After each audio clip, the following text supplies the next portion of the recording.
And I finally get to tell my side of the story that I've been holding on to. Remember when the Hawk Tuah girl was everywhere? Well, fast forward to now, and she's desperately trying to explain away a crypto disaster that left her fans broke and furious. Her excuse? She's just a dumb little girl who didn't know any better. In her attempt to salvage whatever reputation she had left, she sat down for an interview where she claimed she was merely a spokesperson, nothing more. She even threw out a comparison to Paris Hilton, saying Paris doesn't actually make her own cooking appliances, she's just the face of them. I don't know, it was very stressful because I couldn't get my point across and I had to just sit there and let people call me a scammer, a crook. You got paid for promoting it, or? Just promoting it and putting all the work into it, like the videos and stuff that I'd do for him to post, that's what I got paid for.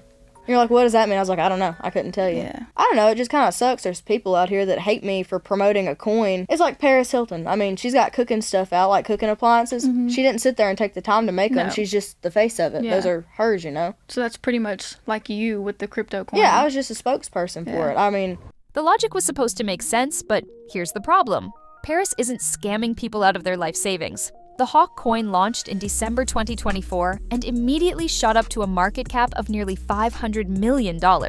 Then, within hours, it crashed to under $30 million. That's a 90% drop while regular people watched their investments evaporate. Lawsuits were filed, the SEC got involved, and suddenly everyone wanted answers. But where was she during all this? Silent.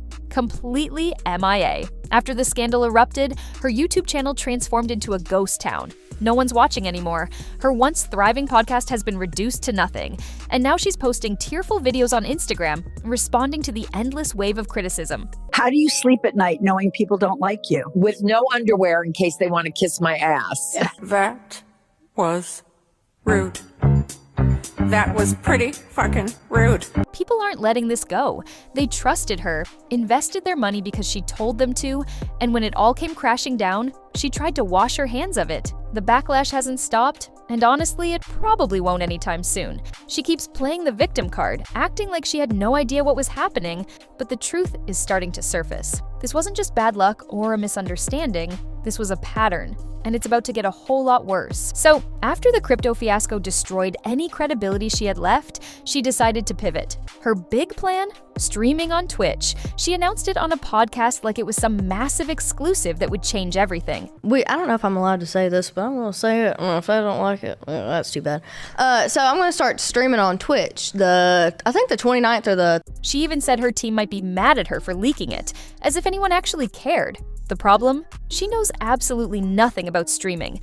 When asked what Twitch even is, she fumbled through an explanation about playing video games and setting up a camera. She mentioned wanting to play Grand Theft Auto and The Sims, but couldn't name anything else. Then she admitted she's never liked a stranger enough to donate to them, which is ironic considering that's literally how streamers make their money. I just got RKO'd. Whee! Oh! Oh! Oh! They fucked me up. Run! Oh! Oh! Let me get a gun first. Fuck.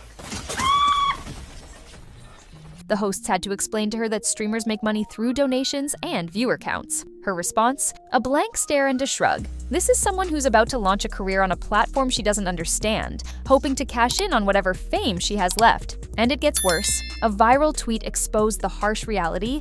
She was streaming to just 9 people. 9 out of nearly 200,000 subscribers. The math wasn't mathing, as people pointed out online. The stream itself was painful to watch. She sat there playing Fortnite poorly, barely anyone typing in chat except a few desperate fans. She's fumbling through gameplay, cursing every few seconds, getting eliminated repeatedly, and it's clear she has no idea what she's doing. At one point, she's asking out loud where guns would be located, running around aimlessly, and just generally providing zero entertainment value. This wasn't just a bad stream, it was a preview of what happens when someone jumps into something without preparation, riding purely on name recognition that's already fading fast. The whole thing felt desperate, like watching someone cling to relevance with their fingernails. Here's the thing that makes this whole situation even more frustrating. This isn't the first time she's jumped into something headfirst without doing any research. It's a pattern. The crypto scheme should have been a wake-up call, but instead, she's repeating the exact same mistake with streaming. Every time someone pitches her a new venture, she says yes without understanding what it actually involves. No research, no questions, just, sure, pay me and I'll do it. And this ignorance isn't new. She openly admits she barely made it through high school. In fact, she didn't graduate until she was 20 years old because she kept failing her classes. That's not just struggling, that's staying back multiple years. When people dug into her background, they found out she was part of the class of 2022.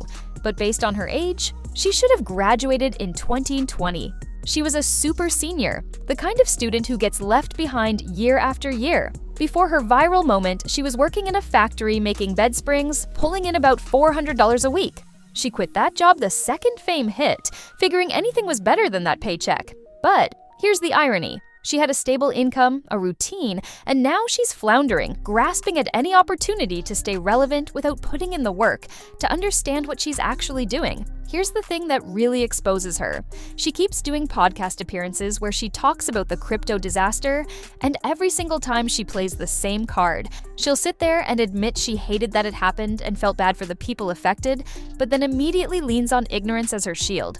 And so what happened, obviously, with the whole coin fiasco? That was a hot ass mess. Let me just tell you. And I've learned that's something I hate that it happened, and I hate the people that got affected by it, but that's something I needed to like open my eyes a little bit. You got to be so careful with what you put your name on. I'm too much of a dumbass to run anything like that. So but I've never heard anything good about that, Bitcoin, or anything on the stock market. I don't know. I'm a girl. I don't know nothing about that shit. Bitcoin is like huge. Exactly, and I don't know anything about it. She claims she's too much of a dumbass to run anything like that and doesn't know anything about crypto or stocks because, in her words, I'm a girl. It's a cop-out, plain and simple. She's trying to dodge accountability by playing dumb, refusing to take any real responsibility for what happened. The pattern is clear. Whenever she gets called out, she just shrugs and acts like she's too clueless to have known better. But at this point, people aren't buying it anymore. The excuses have worn thin, and the damage has already been done to the people who trusted her. For months now, she's been teasing this so-called documentary about her life.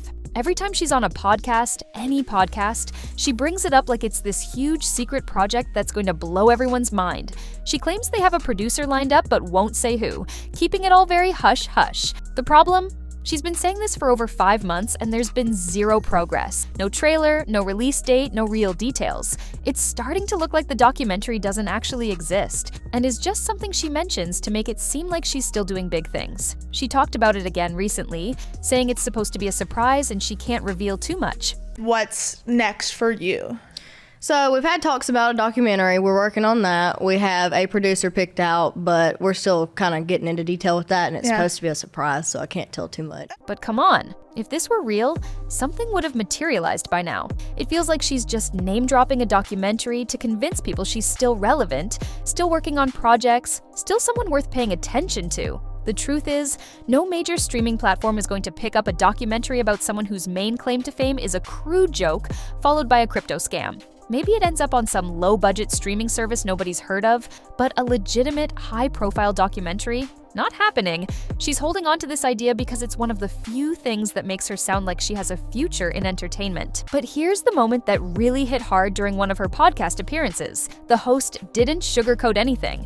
He straight up compared her to Lou Bega, the guy who sang Mambo No. 5 and then disappeared into obscurity. He told her to her face that her fame might burn out just like his did, and the smart move would be to cash out now while she still has some value. He even joked that she might end up back at her old job, boxing up bed springs in a factory corner. And she just sat there laughing it off, but you could tell the message didn't fully land. You're going to have to sit down and talk about that evening, your life, what happened. They're going to want to talk about more than Shaq. Yeah. Maybe even you. So that's scary. She's not grasping the reality that her 15 minutes are almost up. Later in the conversation, they asked her about her podcast and whether it's making any money. Her response? I don't really know. She admitted she doesn't keep up with her own finances and probably should pay more attention. This is someone who's supposedly running a business, managing brand deals, and building a media empire, but she has no idea if her main project is even profitable. It's not just concerning, it's borderline reckless. She's floating through these ventures with zero understanding of what's happening behind the scenes, and it's only a matter of time before it all collapses. So after being told to cash out, she actually listened. Kind of. She decided to start selling photos of herself behind a paywall. $40 per picture. Let that sink in. If you're paying $40 to see a single picture of the Hawk Tuah girl, you might want to reevaluate some life choices. This isn't exclusive content, groundbreaking photography, or anything remotely worth that price tag. It's just regular photos that she's hoping desperate fans will pay for because they feel some weird connection to her. It's the last resort of someone who knows their time is running out and they need to squeeze every possible dollar from their remaining fan base. But believe it or not, she still has an army of simps ready to throw money at her.